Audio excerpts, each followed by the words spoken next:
Well, hello, Indianapolis Motor Speedway fans. The countdown continues as we lead into the 105th running of the Indianapolis 500 presented by Gamebridge.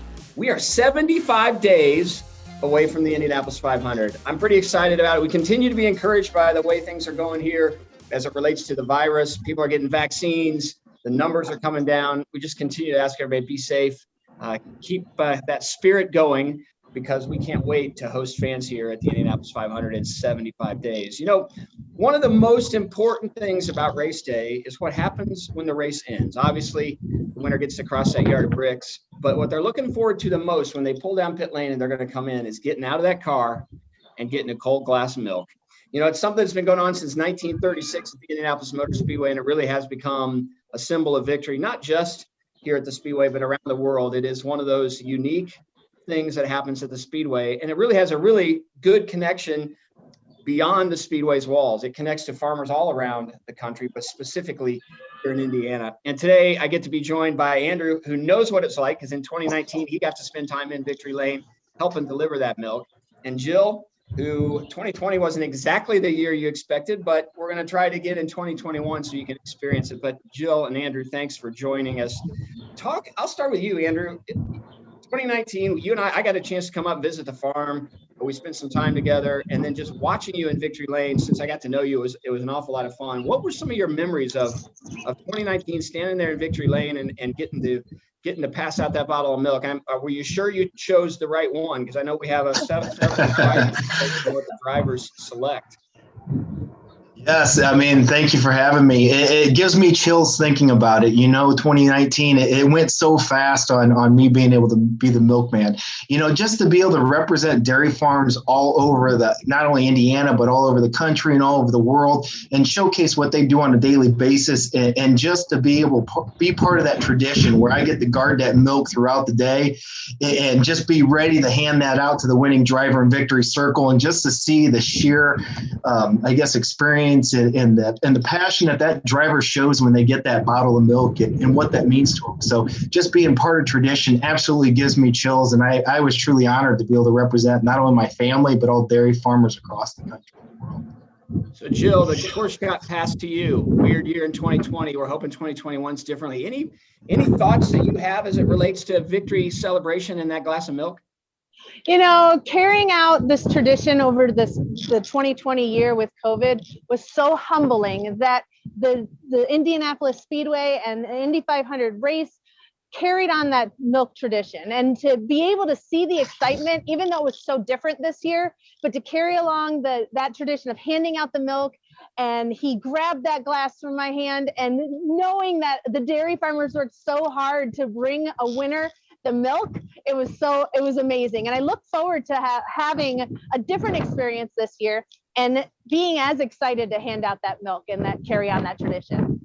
So the neat thing about this conversation is you are actually out working right now. Talk a little bit about where you're standing, what's behind you, what's a day like for a dairy farmer in the state of Indiana? So I had the privilege of marrying into a 4th generation dairy farm, and I get to raise the calves. So I give all of the tours to teach people about what we do here at our family farm, as well as raising the calves. So you can see I have all of the different calves sleeping and resting and playing and running around, and we make sure that they stay healthy and happy and produce nutritious milk for everyone. I would say it's a lifestyle. It's not a job. You have to have the passion, just like race car drivers have to have the passion to do what they love to do. So one of the things I learned from Andrew when I got a chance to visit the farm in 2019, your days are an awful lot like what happens here on race day at the Indy 500, but it's that way every day. You're up really early. You've got a whole bunch of mouths you have to feed. You're taking care of them from a health standpoint. You're maintaining that through. I mean, it doesn't end, right? It is sunrise to sunset, and then certainly in the dark hours. Talk a little bit about some of the things that you have to maintain. So you're taking care of these calves right now, but then when they get older, it's a full-time job.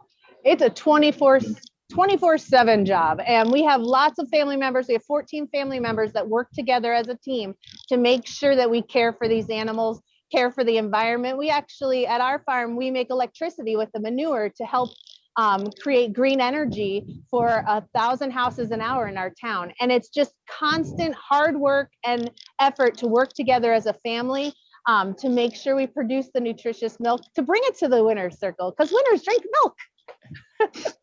And so, and you touched on a little, Jill. I'm going to ask Andrew the same thing. The Indy 500 customer, the people that come to the Indy 500, it's all about tradition. If you come to the Indy 500, you were likely introduced to it by your dad or your grandfather. And that's another neat parallel, I think, between the dairy industry and the Indy 500 fan. And Andrew, same thing for you. It's a family tradition that you're carrying on there as a farmer, dairy farmer here in Indiana. Most definitely, you know, the family or the farm's been in our family a little over 125 years. So it's a way of life for us. And, you know, we've carried that on. And like you said, it's tradition, you know, ever since I was a little kid, I remember my dad taking me to the track. And that's, I mean, the Indy 500 is what got me excited about racing and what I've always followed. And, you know, so many years I've gone to that track and just to be part of it. And, you know, I carry that into my milkman, what I did there, you know, being able to walk around that track with that cooler before the race and everybody stopping you wanting to take a picture of the milk. It's unbelievable. I mean, it's people trying to touch it and you can't let them touch it, of course, because we got to keep under lock and key for the winner, but just the pure excitement. And, you know, I've been on the other end and just a spectator there to watch it and just all the traditions that come with the track. It's amazing. It gives me chills thinking about it. And I cannot wait for the race to get back this year like normal. Well, I'm hoping again that we get a chance to come up, Jill, and visit the farm before race day, because it was one of the highlights, I think, leading into 2019 was getting to hang out with Andrew. I actually had a manual Corvette that Andrew and I had to take out on the country roads and drive a little bit, right? Yeah, that was amazing. This year, unfortunately, I'm not going to have a manual Corvette. I do think I'll have a manual Camaro, though. So okay, we'll come up and we'll. I will take fun. it. And we won't say how fast Andrew drove. We'll keep that between us. At the farm in the Corvette. So as we start thinking about the celebration for the Indy 500, Jill, when do you start really thinking about and talking to the drivers so that you know what milk you're gonna bring, and how do you do that? You put that together the night before, or how does that come about? Oh, so excellent question. We do a poll of all of the drivers the week before to make sure we are prepared and know which kind of milk they want to have in the winner's circle, whether it's whole, 2%, or skim. And what's really amazing is that the majority of the drivers this past year had whole milk, which is wonderful because it's so nutritious. So I was pretty excited to see that. And then I always have all 3 bottles ready for that winner, whoever it is. And then as the turns go, I'm like, oh no, not that one. Oh no, not that one. And it was just so much fun to figure out who and what I was going to grab to hand it to that winner. So I don't think any of my team know this, but I've gotten really into making homemade ice cream lately. Ooh. And so I've been making 2 or 4 quarts of homemade ice cream a week, and the boys end up eating ice cream. And one of the things I may do, if a bottle of the whole milk has disappeared before the Indy 500 in Victory Lane, we're going to have to hunt you down. That, because I've been making my ice cream with whole milk, and I'd love to make an Indy 500 winners batch of ice cream. So if there's any whole milk left over after the race, I may come steal that and try and make some whole milk Indy 500 winners ice cream. It's amazing the things you can do with milk. It's not just about the drink that happens to racing, but it is in our ice cream, it's in our cheeses, it's in our cereal in the morning. It's amazing how versatile it is, but how important it is for starting your day off. And Jill, if you want to tell us a little bit more about what happens to your milk from your cows once they leave the farm, where does that go? Yeah, so our farm has the opportunity to deliver to Walmart.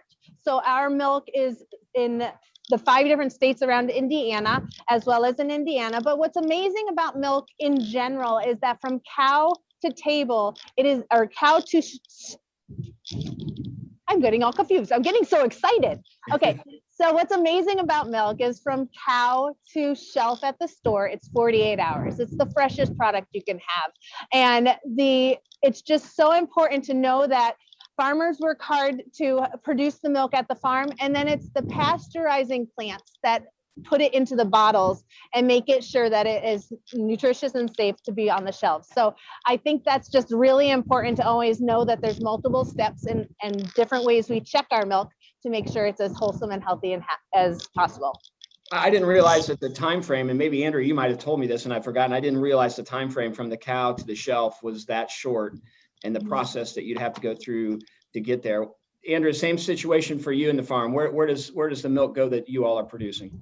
Yeah, so our milk is picked up every day. It goes to Prairie Farms Dairy, and piggybacking off what Jill said, as far as getting to the groceries, milk's one of the only things that never touches open air until you open up that cap on that bottle of milk when you get it home from the store. So, it's as fresh can be. So, milk's a powerhouse in nutrition, and I'm a big believer in drinking milk and making it part of your daily diet. It's interesting too. We've talked about winners drinking milk, and now we understand the speed that takes place in the milk process as well. So it's the parallel of the speed of delivery, just like the speed of the cars on the racetrack. So again, another connection point that we have. So Jill, this year, what do you think is going to be the most striking thing for you, assuming we get to have fans? What are you looking forward to the most in Victory Lane? Walking around with that milk was amazing. What Andrew had said about being stopped and people being excited about the milk and seeing that tradition carried on. And then to bring it to the winner's circle, I did not realize how explosively passionate these drivers are to get this milk. Where the first time when I was with Andrew, I just saw it in the driver's eyes and I was like, this is amazing that we're celebrating dairy farmers and that tradition of milk in the winner's circle. And then to do it last year, it still was there. That passion of grabbing that milk and excitement was still there. So next year, this coming up race, I look forward to celebrating with the driver, because we work so hard as dairy farm families to produce the milk, and then to be celebrated on such a stage and have the coolest prize in sports. That's amazing. So a little preview. This morning, Holly on our team actually started walking through with me some of the merchandise that's going to be available for our customers this year leading into the 105th running of the Indianapolis 500. One of them prominently features a bottle of milk. So milk really is part of what we do, and it is that symbol of victory, so much so that we're even going to have some merchandise for fans to purchase that has the milk on it. And you guys know, and Jill, I'll have to get you one of these in person here before we get to race day. But one of the most fun things we've really been doing since the 2016 Indianapolis 500, the 100th running, is delivering bottles of milk throughout the state of Indiana. Frankly, we've done it around the country to people who have some connection to the Indianapolis 500, to Indianapolis, to Indiana. And one of the things we do when we start thinking about what do we take, there's nothing better than taking somebody a bottle of milk. I will let you in on a secret. This is not milk. It's a little bit of a paint thing. Didn't want to have somebody. Actually, the first year we delivered milk, and then we did have people who didn't realize that and put it on a warm counter. And 6 months later, it wasn't exactly the best thing. So we have done the best we can to replicate it, but nothing is as good as the real thing that you all talk about. Well, Andrew and Jill, thanks for the time today as we sit 75 days out from the Indianapolis 500. I want to encourage our fans to follow at IN Dairy, the Indiana Dairy Twitter. It's a great way to keep up with everything that they're doing to help deliver the most important prize in motorsport to our winner of the 105th running of the Indianapolis 500. Andrew, I don't know, do you guys have a social media channel, or you have anything people ought to follow so they can keep track of you? So as far as winner drink milk, or me personally? Personally. Yeah, so KuehnertDairy.com is my family dairy farm. And Jill, how about you? We also have homesteaddairy.com, and we also have a Facebook page that's very current and up to date. And then you want to know, I always wear my Indy 500 glasses. This is what everyone knows now in my town, and people ask for them. And I talk about the race and winners drink milk. It's just so exciting. I'm so excited to be there this year.